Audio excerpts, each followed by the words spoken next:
देवी उपनिषद प्रथम मंत्र। महामाया जी देवताओं की अप्रकट जिज्ञासाओं और प्रार्थनाओं को स्वीकार करते हुए उनके सम्मुख प्रकट हुई। सर्वे वै देवा देवी मुक्तस्थुः काशी त्वं महादेवी। सभी देवताओं ने महामाया जी की सेवा की और पूछा, महादेवी आप कौन हैं? उन्होंने उत्तर दिया, मैं मूलतः ब्रह्म हूँ। मुझसे ही प्रकृति और पुरुष, शून्य और परब्रह्म सहित यह जगत उत्पन्न हुआ है। मैं ही आनंद और आनंद के सभी रूप हूँ। ज्ञान और अज्ञान मैं ही हूँ। ब्रह्मा और अब्रह्म को जानकर ही मुझे जाना जा सकता है। अथर्वण का शास्त्र अर्थात अथर्ववेद यही कहता है। मैं 5 तत्व हूँ और जो उनसे भिन्न है वह भी मैं हूँ। मैं ही संपूर्ण जगत हूँ। मैं ही वेद हूँ और जो उससे भिन्न है वह भी मैं हूँ। मैं अजन्मा हूँ, मैं ही जन्मा हूँ। मैं ही नीचे, ऊपर और चारों ओर हूँ। माँ यहाँ सृष्टि का ज्ञान देते हुए सभी देवताओं को बता रही हैं कि ब्रह्मन अर्थात जो माया से कभी नहीं मिल सकता, जैसे एक बिंब अर्थात वस्तु कभी दर्पण के अंदर नहीं समा सकती ना ही जा सकती है, लेकिन प्रतिबिंब के रूप में वह वस्तु दर्पण में प्रकट हो सकती है। वह प्रतिबिंब दर्पण से बाहर कभी भी नहीं आ सकता। वह दर्पण मैं हूँ और दर्पण के अंदर जो प्रतिबिंब है वह ब्रह्म ही है, अर्थात मुझे देखकर आप ब्रह्म को भी देख सकते हो, अर्थात मैं ही ब्रह्म हूँ। दृष्टांत है, एक क्लास में सब बच्चों के माता पिता की अलग अलग फोटो एक टेबल में रख दी। सबको बोला अपनी अपनी माँ को पहचानो और अपनी शिक्षिका को दो।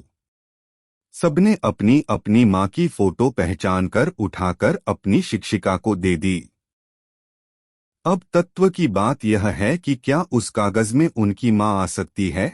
क्या वह कागज जिसमें फोटो बनी हुई है वह उनकी माँ है? नहीं, बिल्कुल नहीं। लेकिन वह उनकी माँ का चित्र है। वह असत रूप अथवा छाया है या प्रतिबिंब है, लेकिन उनकी माँ का ही है, इसलिए वह उस फोटो को अपनी माँ बोल रहे हैं। एक रसराज की दुकान में कई तरह के रस व शहद मिलते थे। एक दिन राजा का मंत्री आया, उसने पूछा सफेद शहद है? उसने बोला हाँ है, और उसने एक मटकी की तरफ इशारा किया। सफेद शहद बहुत दुर्लभ होता है, केवल हिमालय के पश्चिमी प्रदेशों में होता है, वह भी बहुत कम। मंत्री ने उस मटकी को उठाया और दाम चुकाकर अपने घर ले आया।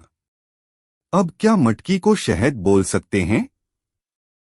नहीं, मटकी शहद नहीं हो सकती। लेकिन यदि मटकी में शहद हो तो यदि कोई पूछे कि शहद कहाँ है तो मटकी की तरह अंगुली संकेत किया जा सकता है। ऐसे में वह मटकी शहद को ही इंगित करती है। महामाया ने भी यही कहा कि मैं ही ब्रह्म हूँ, अर्थात इस सृष्टि में ब्रह्मन माया के अंदर प्रतिबिंब रूप में हैं और सतरूपी ब्रह्मा ईश्वर से भी परा हैं, अर्थात ईश्वर में ब्रह्मन चेतन है और ब्रह्मा ईश्वर के विस्तार से भी आगे हैं। महामाया में ही विद्यारूपी माया व अविद्यारूपी माया स्थित हैं, इसलिए देवी महामाया ही विद्या व अविद्या हैं। इसलिए यह संपूर्ण सृष्टि में केवल महामाया ही व्याप्त है और संपूर्ण सृष्टि उन्हीं से बनी है। देवी ही आनंद है, देवी ही आनंद के सभी रूप हैं। देवी ही ज्ञान है, देवी ही अज्ञान भी है। देवी ही ज्ञान योग्य हैं और देवी ही ज्ञान से भी परे हैं, जिन्हें जाना नहीं जा सकता। संपूर्ण सृष्टि 10 दिशाएं केवल देवी का ही रूप है, अर्थात यह सृष्टि केवल देवी का ही रूप है और देवी ही इसका उपादान कारण है, और जो भी ज्ञान प्रकट हुआ वह भी देवी का ही स्थान है। यही इस मंत्र का पारमार्थिक अर्थ है। नमो देव्यै महादेव्यै शिवाय सत्त नमः।